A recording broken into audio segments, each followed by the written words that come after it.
একবার এক ছোট্ট গ্রামে চরম খরা দেখা দিল। গ্রামের এক গরিব ও সরল নারী শিবের পুজো ও সোমবারের ব্রত করার সিদ্ধান্ত নিলেন। সারাদিন উপবাস থেকে তিনি নদীর পবিত্র জল ও বেলপাতা দিয়ে মহাদেবের আরাধনা করলেন। তার ভক্তি দেখে মহাদেব তুষ্ট হলেন এবং গ্রামে অঝরে বৃষ্টি নামল।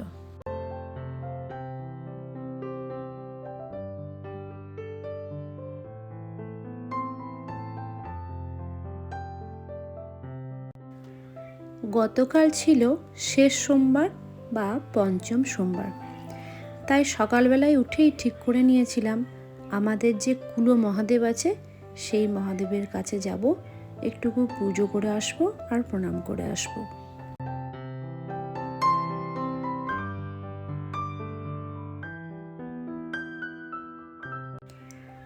আমরা থাকি ত্রিলোকচন্দ্রপুর গ্রামে, আর আমাদের কিন্তু আসল বাড়ি হচ্ছে দোমরা, মানে এখন আমরা যেখানে যাচ্ছি দোমরা গ্রামে।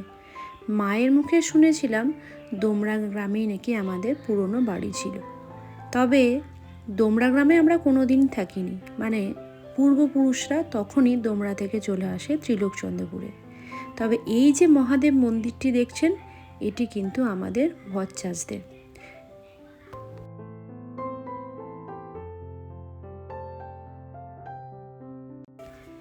এই শ্রাবণ মাসে প্রত্যেক সোমবারই আমরা কোথাও না কোথাও যাই, তাই ভাবলাম এইবারে শেষ সোমবারে আমরা বাড়ির মহাদেবের কাছেই আসবো পুজো দিতে।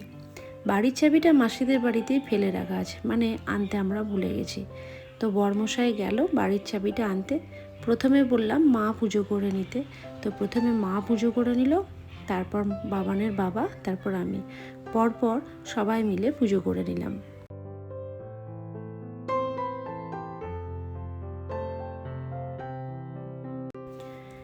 মায়ের মুখে শুনেছিলাম যে আমাদের এই মহাদেবের মন্দির প্রায় 100 বছরেরও পুরনো।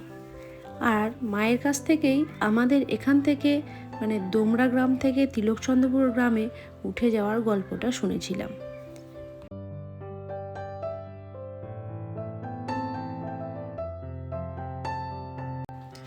আচ্ছা, তোমরা কি জানো যে এই শ্রাবণ মাসে কেন আমরা বাবা মহাদেবের মাথায় জল ঢালি?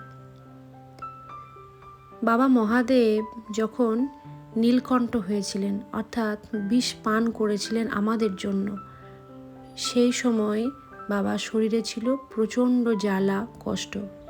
সেই জ্বালা কষ্ট নিবারণ করার জন্যেই আমাদের মতো ভক্তরা মহাদেবের মাথায় জল ঢালে, যাতে বাবা খুব শান্তিতে থাকতে পারে।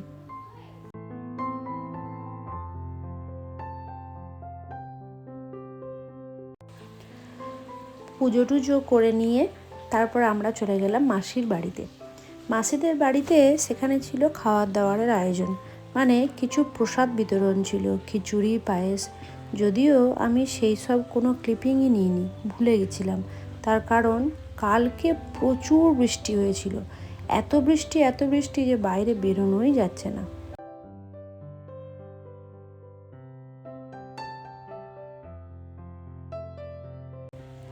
আর এদিকে মা, মাসি আর দিদিভাই, মানে আমাদের যা মাসির বৌমা, তো আমরা সবাই মিলে বসেছি গল্প করতে। যেহেতু দিদিভাই এখানে থাকে না, তো সেহেতু ওখানকার বা এখানকার বিভিন্ন রকমের গল্প, মানে অনেকগুলো মানুষ একসাথে থাকলে যেটা হয়, সবাই মিলে গল্প আলোচনা করে সময়টাকে পার করছিলাম।